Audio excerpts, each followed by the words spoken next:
너희는 여호와께 감사하며 그의 이름을 불러 아뢰며 그가 행하신 일을 만민 중에 알릴지어다. 그에게 노래하며 그를 찬양하고 그의 모든 기사를 전할지어다. 그의 성호를 자랑하라. 여호와를 구하는 자마다 마음이 즐거울지로다. 하나님은 영이시니 예배하는 자가 신령과 진정으로 예배할지니라. 아멘.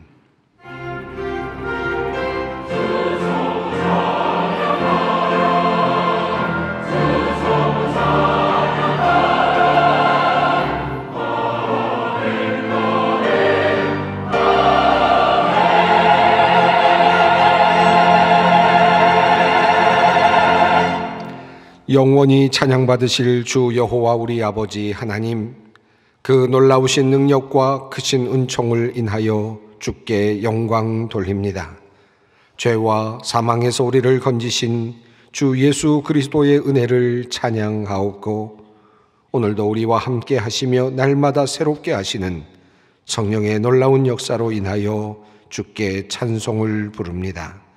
성부, 성자, 성령께 세세무궁토록 영광이 있을지어다. 아멘. 다 함께 일어나셔서 14장 찬송을 부르시겠습니다.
다 함께 참회의 기도를 드리겠습니다.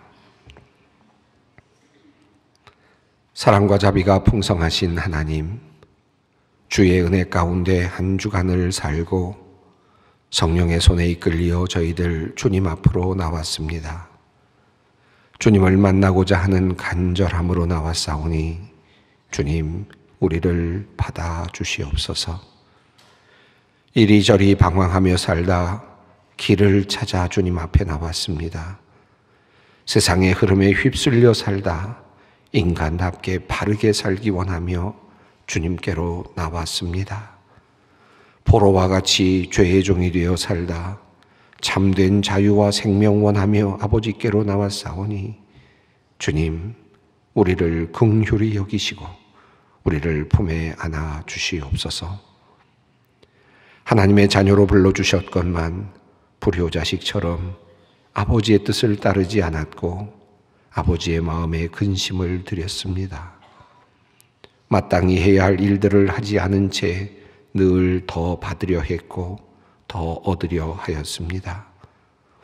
기도할 때마다 늘 부족하다 불평하였고 욕심을 내어 내 것을 챙기느라 주변의 사람들을 생각지 않았습니다. 하나님, 우리의 허물을 용서하여 주시옵소서. 하나님께서 기뻐하시는 것을 구하기보다 내가 좋은 것을 구하며 나 중심으로 살았던 우리의 미련함을 불쌍히 여겨 주시옵소서.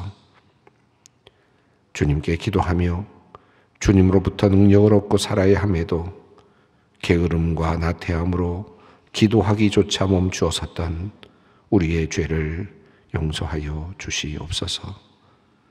하나님, 늘 우리에게 열매가 없음을 주님 용서하여 주시옵소서. 늘 원망하며 주님을 향하여 교만한 마음으로 살아가는 우리를 긍휼히 여겨 주시옵소서. 오늘도 주님의 보혈 의지하여 우리의 모든 죄를 주님께 아뢰입니다. 우리의 마음을 보시고 우리가 주님께 고하지 못한 것까지도 들으시고 우리의 기도를 들으시며 우리를 용서하여 주시옵소서. 지금은 하나님과 나만이 아는 죄를 생각하며 묵묵히 참회의 기도를 드립니다. 여호와는 긍휼이 많으시고 은혜로우시며 노하기를 더디하시고 인자하심이 풍부하시도다. 아버지가 자식을 긍휼히 여김같이 여호와께서는 자기를 경외하는 자를 긍휼히 여기시나니 이는 그가 우리의 체질을 아시며 우리가 단지 먼지뿐임을 기억하심이로다. 그러므로 주 예수 그리스도 안에 있는 자에게 결코 정죄함이 없느니라. 아멘.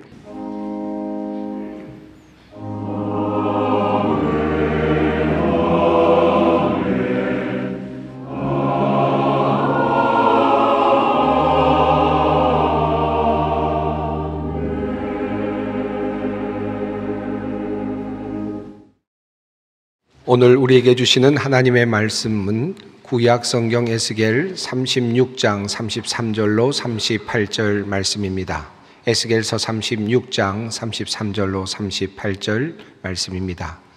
이 계시의 말씀을 봉독할 때 다 함께 살아계신 하나님의 음성을 들으실 수 있기를 바랍니다. 주 여호와께서 이같이 말씀하셨느니라. 내가 너희를 모든 죄악에서 정결케 하는 날에 성읍들에 사람이 거주하게 하며 황폐한 것이 건축되게 할 것인즉 전에는 지나가는 자의 눈에 황폐하게 보이던 그 황폐한 땅이 장차 경작이 될지라.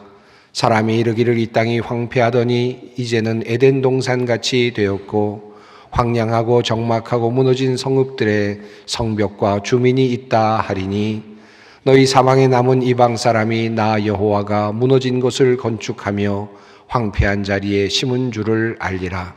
나 여호와가 말하였으니 이루리라. 주 여호와께서 이같이 말씀하셨느니라. 그래도 이스라엘 족속이 이같이 자기들에게 이루어 주기를 내게 구하여야 할지라. 내가 그들의 수요를 양떼같이 많아지게 하되 제사 드릴 양떼 곧 예루살렘의 정한 절기의 양무리같이 황폐한 성읍을 사람의 때로 채우리라. 그리한즉 그들이 나를 여호와인 줄 알리라 하셨느니라. 아멘. 기도만큼 인간의 역사에서 오래되고 또 지금까지 지속되어 오는 것도 아마 없을 것 같습니다. 기도하는 인간, 어쩌면 이 정의는 인간의 속성과 인간의 숙명을 잘 알려주는 매우 중요한 또 하나의 인간에 대한 정의라고 할 수 있을 것 같습니다. 이 말은 결국 우리가 부족한 것이 있다라고 하는 말씀이고, 우리 인간은 유한하다라는 것을 인정하는 의미이기도 하겠습니다. 고대로부터 인간은 누군가를 향하여 기도하곤 했습니다. 기도하는 대상의 이름은 달랐고 또 방법도 조금은 달랐겠지만 끊임없이 인간은 기도하는 존재였습니다. 내가 생각하는 것, 내가 꿈꾸는 것, 내가 바라는 것, 그것을 나 스스로 이룰 수 없음을 느낄 때마다 인간은 기도하곤 하였습니다. 하지만 문명이 발달하고 자신의 부족함을 느끼지 않게 되는 요즘, 사람들은 기도할 필요를 많이 느끼지 못하는 듯 합니다. 과거에는 교회마다 새벽 기도회 가득 차고 또 그때마다 눈물로 통곡하며 기도하는 기도의 소리들을 들을 수 있었지만, 최근에는 정말 간절히 기도하는 기도자의 모습을 보기가 쉽지는 않습니다. 어떤 분들은 말합니다. 우리가 반드시 기도해야만 되는 것입니까? 하나님은 전능하시고 전지하신 분이 아니십니까? 모든 것을 아시는 분이신데 내가 필요로 하는 것을 모르실 리가 있겠습니까? 하나님께서 나를 사랑하시니, 하나님께서 내가 필요한 것을 아시니, 하나님께서는 필요할 때에 적절히 우리에게 주시지 않겠습니까? 우리가 기도하지 않더라도 하나님은 좋으신 분으로 나에게 모든 것을 주실 것입니다. 나는 그런 믿음을 가지고 있습니다. 라고 말씀하시는 분들도 꽤 있습니다. 어쩌면 꽤 큰 믿음을 갖고 있는 듯 보이기도 합니다. 또 이렇게 말씀하시는 분들은 하나님을 붙잡고 기도하는 것이 마치 자기 욕심을 채우려고 하기 위해서 마치 하나님 앞에서 생떼를 쓰는 것과 같은 그런 모습을 피하고 싶은, 조금 더 점잖은 모습으로 하나님을 따르고 싶은 그런 마음으로 그와 같은 말씀을 하시는 분들도 꽤 있을 것이라고 생각합니다. 그럼에도 불구하고 성경은 기도하지 않아도 된다라고 말씀하신 곳이 한 곳도 없습니다. 기도하라 말씀하셨고, 예수님께서도 기도하라 말씀하셨고, 기도의 모범을 보여주셨을 뿐만 아니라 기도를 하는 방식도 가르쳐 주셨습니다. 예수님 역시 마지막까지 기도하시는 분으로 그렇게 비추어져 있습니다. 사실 기도해야 할 이유는 정말 많습니다. 그러나 그 중에서 오늘 본문을 중심으로 우리가 기도해야 하는 이유를 몇 가지 함께 살펴보려고 합니다. 오늘 본문 말씀은 에스겔서입니다. 에스겔이 하나님께 받은 말씀이죠. 그리고 그 하나님과 에스겔의 그 모든 이야기들이 적혀 있는 바로 그 선지서입니다. 에스겔은 유다의 마지막 시기에 그 시작이 됩니다. 그래서 그때부터 활동하게 되고, 그리고 또 하나님과의 역사가 일어나는 그런 분입니다. 한쪽에서 바벨론이 강성해지고 있을 때 유다는 애굽에 붙어서 자신의 나라를 지키려고 노력을 했습니다. 하지만 애굽은 이스라엘을 지켜줄 만한 힘, 능력이 없는 상태였습니다. 결국 바벨론의 왕 느부갓네살 왕은 주전 597년경에 예루살렘을 점령하지요. 그리고 그 당시 왕이었던 여호야긴 왕을 끌고 갑니다. 그리고 함께 당시에 예루살렘에 있었던 많은 사회 지도층들을 데리고 가게 됩니다. 이것이 바로 바벨론 포로기입니다. 바로 이것이 시작이죠. 그때 제사장 가문이었던 에스겔 역시 그때 함께 끌려가게 되었습니다. 그리고 약 5년 후에 하나님은 에스겔을 부르시죠. 그리고 하나님의 선지자로 예언의 활동을 하도록 하십니다. 그리고 나서 약 20여 년 동안 에스겔은 이스라엘 유다를 향하여 예언의 활동을 하게 됩니다.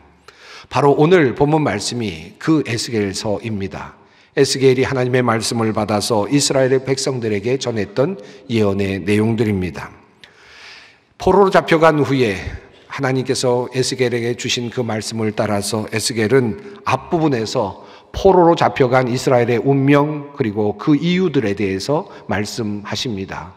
그리고 25장 이후부터는 하나님께서 이제 이스라엘 백성들을 어떻게 회복하실지에 대한 예언의 말씀으로 이어져 가고 있습니다.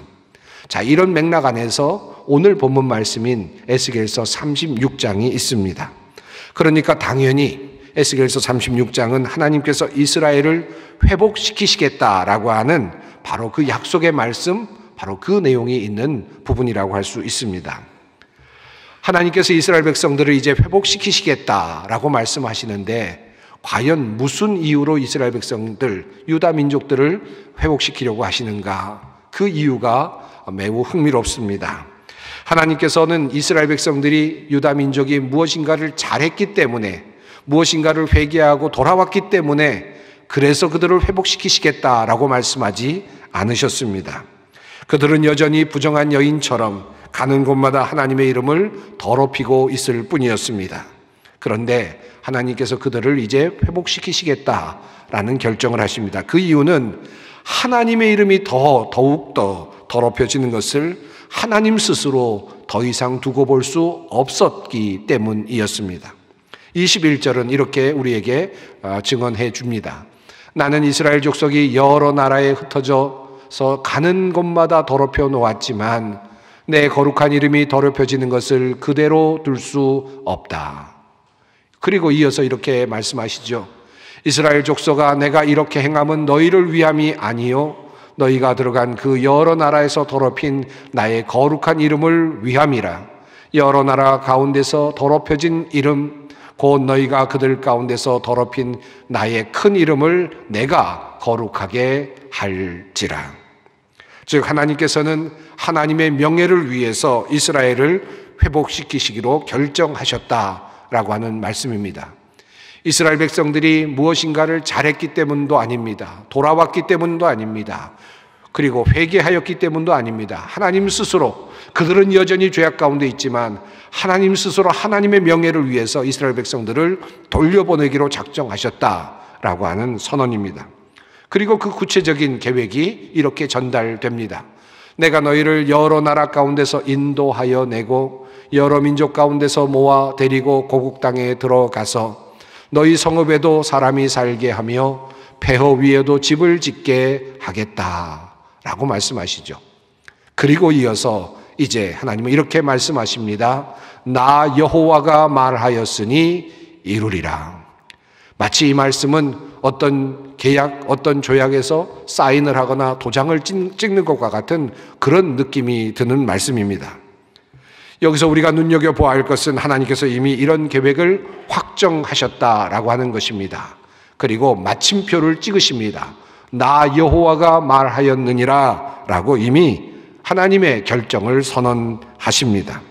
더 이상 바뀔 수 없는 하나님의 계획입니다. 그런데 이 말씀 뒤에 아주 묘한 하나의 말씀, 하나님의 말씀이 이어지고 있습니다. 나 주 하나님이 말한다. 이제 나는 다시 한번 이스라엘 족속을 시켜서 내게 도움을 간청하게 하겠고 그들의 인구를 양떼처럼 불어나게 하겠다. 개역성경은 이렇게 말씀하고 있습니다. 주 여호와께서 이같이 말씀하셨느니라. 그래도 이스라엘 족속이 이같이 자기들에게 이루어 주시기를 내게 구하여야 할지라. 재미있는 표현입니다.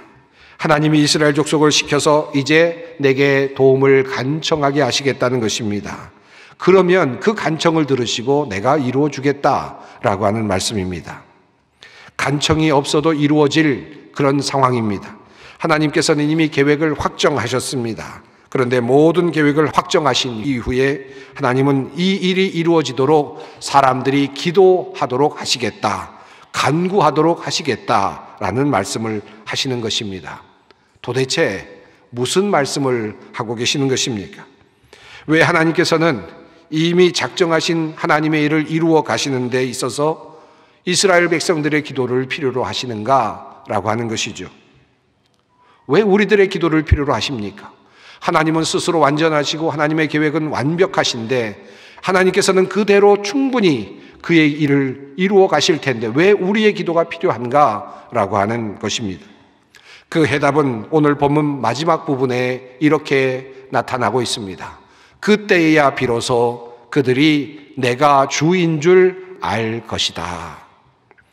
개역성경은 다음과 같이 말합니다. 그리한즉 그들이 나를 여호와인 줄 알리라. 하나님께서 유다의 회복을 위하여 계획을 가지고 계십니다.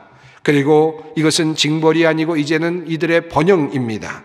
이제 하나님께서는 새로운 계획을 확정하셨습니다.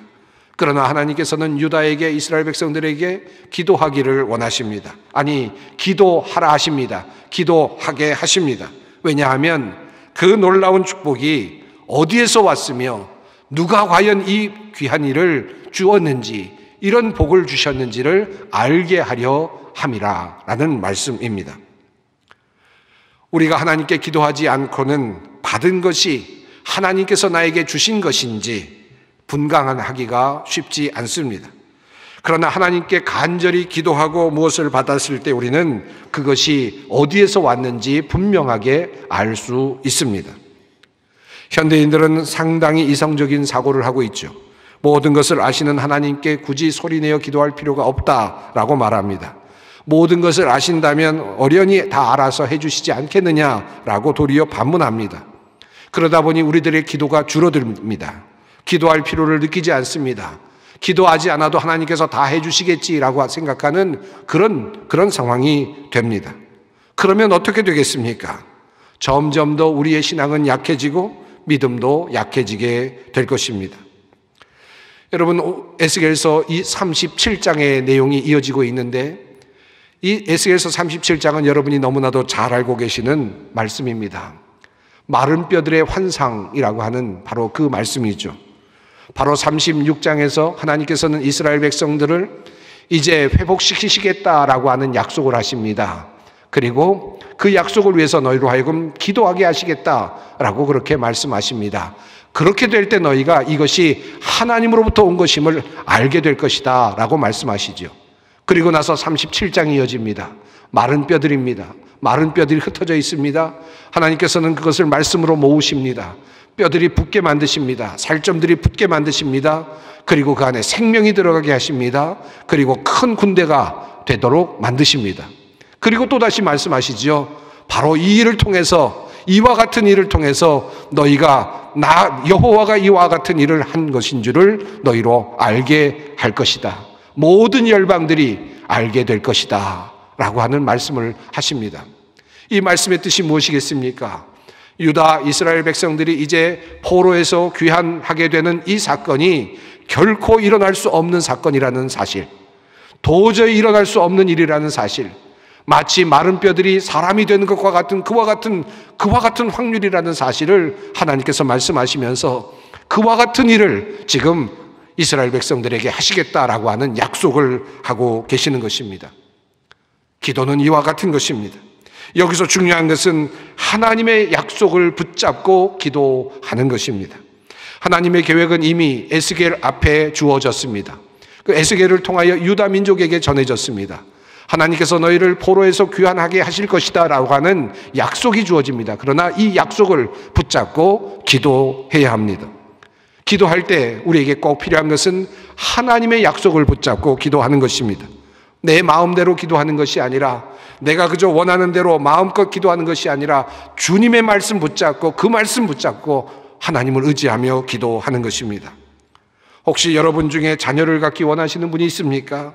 생육하고 번성하라고 하는 하나님의 명령 붙잡고 기도합니다. 그럴 때 하나님께서 나에게 주시는 은혜, 하나님께서 주시는 능력을 경험합니다. 큰일을 맡아서 두려워하십니까? 어렵고 힘든 시간을 보내고 계십니까? 두려워하지 말라, 내가 너와 함께 함이라. 놀라지 말라, 나는 네 하나님이 됨이라. 내가 너를 굳세게 하리라. 참으로 너를 도와주리라. 참으로 나의 의로운 오른손으로 너를 붙들리라. 이 말씀 붙잡고 하나님께 나아가며 하나님께 기도할 수 있을 것입니다. 기도하는 사람은 자신이 얻은 것이 구하여 얻은 것임을 알게 됩니다. 하나님께서 그에게 주신 것이라는 사실을 알게 됩니다. 그러므로 그리한즉 그들이 나를 여호와인 줄 알리라. 하나님이라는 사실을, 하나님의 하나님 되심을 인정하게 되는 것입니다. 그러므로 기도하는 일은 우리에게 매우 중요합니다. 기도를 통하여 하나님을 점점 더 알아가게 되고, 기도를 통하여 하나님을 점점 더 신뢰하게 되고, 하나님이 나의 하나님 되심을 알아가게 되는 것입니다. 그러므로 기도하는 것을 통하여 우리의 신앙이 성장하고, 그리고 우리의 신앙이 성숙해 가는 것입니다. 기도하지 않는 사람은 신앙이 성장할 수 없고, 기도하지 않는 사람은 그의 신앙이 성숙해질 수 없습니다. 기도하지 않으면서 마치 큰 믿음을 가진 것처럼 자랑하는 사람은 사실은 무식하고 그리고 무지한 사람일 뿐입니다. 영적으로 그러합니다. 하나님께서 모든 것을 확정하셨음에도 우리에게 기도하라 명령하시는 또 다른 이유가 있습니다. 그것은 바로 우리로 하여금 하나님의 역사에 동참하게 하시려는 하나님의 초청입니다. 하나님께 기도하지 않아도 우리는 모든 것을 하나님께서 아신다는 것을 알고 있습니다. 하나님은 그 뜻을 이루실 것입니다. 그러나 우리가 그것을 위해 기도함으로 우리는 하나님의 일에 동역하는 동역자가 될 수 있습니다. 동참할 수 있다는 말씀입니다. 주님께서 가르치신 기도의 내용 중에 이런 말씀이 있죠. 아버지여, 이름이 거룩히 여김을 받으시오며 나라가 임하시오며. 하나님의 이름을 우리가 어떻게 거룩하게 해드릴 수 있겠습니까? 하나님의 나라를 우리가 어떻게 당겨올 수가 있겠습니까? 하나님의 나라는 지금도 오고 있고, 하나님의 이름은 그 자신의 능력으로 하나님께서 스스로 거룩하게 하실 것입니다. 우리가 어떻게 그런 일을 할 수 있습니까? 그러나 우리는 그렇게 기도함으로 하나님의 거룩한 이름, 그리고 하나님의 나라가 도래하는 그 일에 함께 동참할 수 있는 것입니다. 그것이 하나님께서 우리에게 가르쳐 주신 기도의 이유이기도 합니다. 기도는 바로 이러한 것입니다. 즉, 기도를 통해서 우리는 하나님과 함께 합니다. 하나님의 일에 함께 하는 것입니다. 이것은 하나님의 놀라운 배려이며 또한 하나님의 은혜이기도 합니다. 그 일을 하도록 주님께서는 우리에게 기도하라고 말씀하시는 것입니다. 목회를 하다 보면 많은 분들이 종종 저에게 이런저런 일로 기도해달라고 요청을 할 때가 많습니다. 병이 걸렸을 때, 어려운 일이 닥쳤을 때 기도해달라는 기도의 제목을 받을 때마다 저는 늘 함께 기도합니다. 그때마다 이런 생각을 합니다. 하나님께서 반드시 이루어 주실 것이다. 왜냐하면 선하신 하나님이시니까, 모든 것을 알고 계시니까, 지금 내가 기도하고 있는 모든 성도들을 하나님께서 구원하시기를 작정하셨기 때문에 어떤 방식으로든지 좋은 길로 인도해 주실 것이라는 확신을 갖습니다. 종종 기도의 응답을 받았다고, 또 좋은 하나님의 귀한 은혜를 입었다고, 저에게 와서 감사하다고 그렇게 말씀하시는 분들이 있습니다. 제가 한 것이 무엇이겠습니까? 이미 하나님께서 하시기로 작정하신 그 일, 하나님께서 그 모든 성도들에게 작정해 주시고 선한 길로 인도해 주시기로 작정하셨던 그 일에 저는 기도로 그저 보탰을 뿐이죠. 저는 그렇게 함으로써 하나님의 일에 동역하는 사람이 되었던 것입니다. 너무나도 쉬운 일입니다. 너무나도 놀라운 일입니다. 이런 역사가 일어나고 있는 것입니다. 기도를 통해서 우리의 믿음이 성장하게 되고, 그러므로 기도를 통해서 우리는 하나님과 동역하게 됩니다. 또 한 가지 중요한 우리가 기도해야 할 이유가 있습니다. 그것은 예수님께서 겟세마네 동산에서 기도하셨던 그 모습에서 우리가 찾아볼 수 있습니다. 예수님께서는 겟세마네 동산에서 자신의 마지막 밤을 보내시면서 그는 십자가를 앞에 놓고 간절히 기도하셨습니다.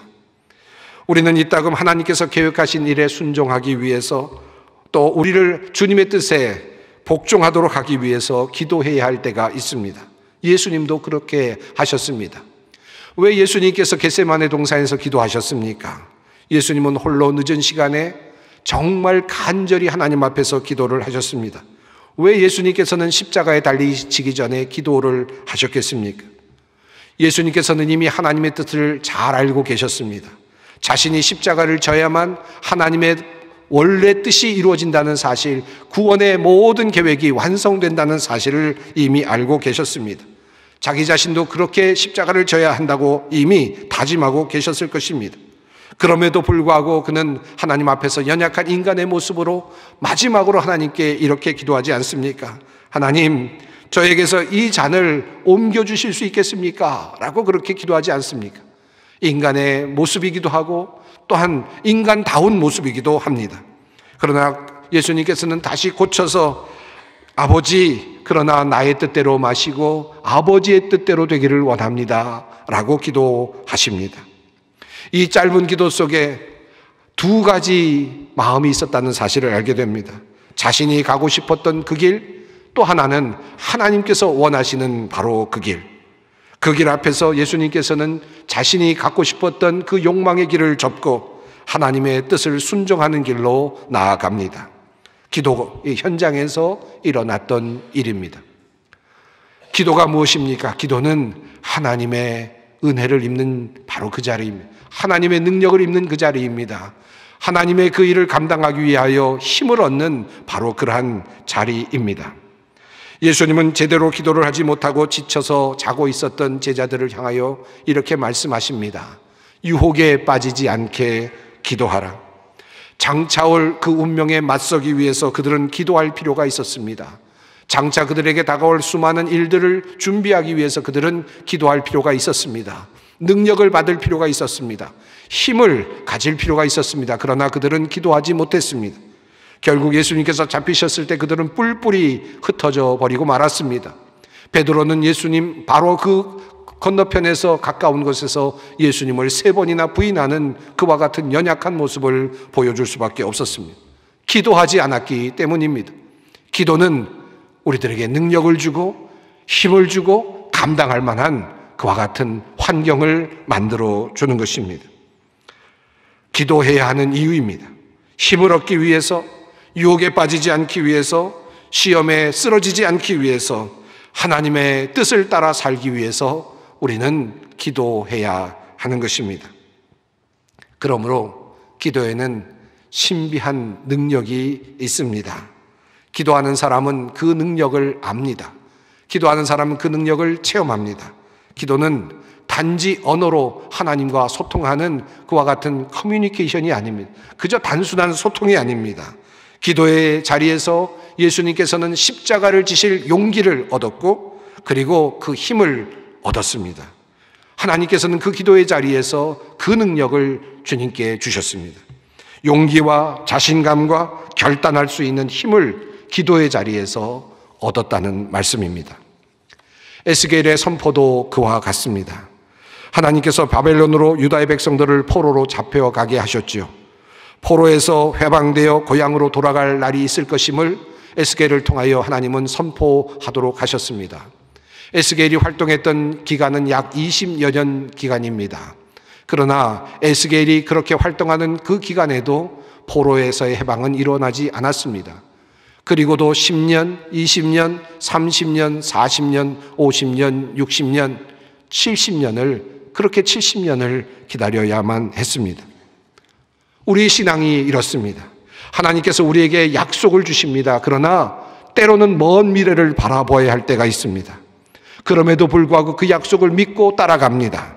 그날이 올 것을 기대합니다. 좀처럼 오지 않습니다. 그럴 때 우리가 어떻게 견딜 수 있습니까? 기도함으로 그 지치지 않을 수 있고, 기도함으로 능력을 얻을 수 있고, 기도함으로 실망하지 않는 것입니다. 하나님께서 그 힘을 기도의 자리에서 우리에게 허락해 주시는 것입니다. 이것이 바로 기도의 신비입니다. 끝까지 약속을 붙잡고 기도하는 사람은 결코 지치지 않을 것입니다.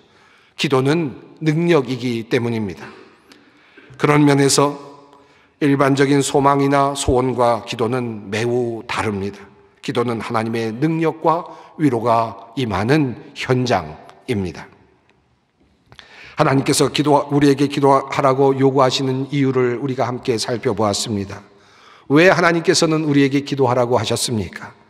왜 확정된 하나님의 계획에도 불구하고 우리에게 자꾸 기도하라고 명령하신 것입니까?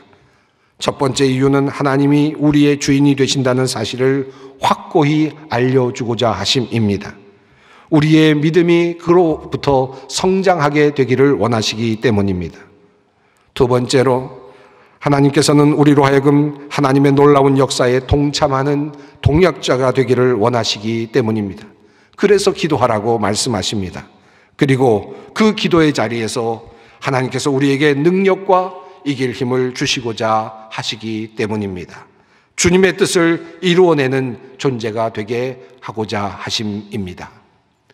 이런데도 기도하지 않으시겠습니까? 기도를 통하여 우리의 믿음이 성장하고 주님의 일에 함께하며 주님의 능력을 받습니다. 주님은 홀로 자주 기도하셨습니다. 특별히 그의 생애 마지막 부분에서 그는 간절히 기도하셨습니다. 여러분은 어떻게 사시겠습니까? 그 대단하신 예수님도 이 땅에 오셔서 그렇게 간절히 기도하셨는데 여러분은 어떻게 사시겠습니까? 여전히 모든 것 아시는 하나님이 다 알아서 해주실 것이라는 그런 핑계를 대면서 그렇게 사시겠습니까? 아니면 주님의 약속 붙잡고 구체적으로 주님 앞에 기도하며 주님의 능력 받으며 주님의 그 귀한 응답 받으며 그렇게 신앙이 성장하며 그렇게 신앙의 삶을 살아가시겠습니까? 주님 말씀하십니다. 지금까지는 너희가 내 이름으로 아무것도 구하지 아니하였으나 구하라 그리하면 받으리니 너희 기쁨이 충만하리라. 우리가 기도해야 하는 이유입니다. 기도하겠습니다. 하나님께서는 기도하라고 말씀하셨지만 그리고 예수님께서는 기도의 모델을 보여주셨지만 우리는 기도에 게으른 사람들이었습니다. 기도를 하지 않으면서 마치 거대한 믿음을 가지고 있는 양 도리어 교만하고 어리석었습니다. 이 시간 우리의 마음에 성령께서 임하시어 하나님께서 나를 위하여 예비하고 계신 것이 무엇인지 보고 알게 하시고 주님께 기도하게 하옵소서. 기도를 통하여 신앙이 성장하고 하나님의 동역자가 되며 유혹을 이기는 능력을 얻는 주님의 참된 성도들 되게 하여 주시옵소서. 예수 그리스도의 이름으로 기도드립니다. 아멘. 우리 주 예수 그리스도의 은혜와 하나님의 사랑과 성령님의 교통하심이 기도의 이유를 알고 참마음으로 기도하며 주님의 동역자 되기를 다짐하는 주님의 모든 백성들 위해, 소망의 성도들 위해, 이 나라와 민족과 역사 위에 항상 함께 하시기를 축원하옵나이다. 아멘.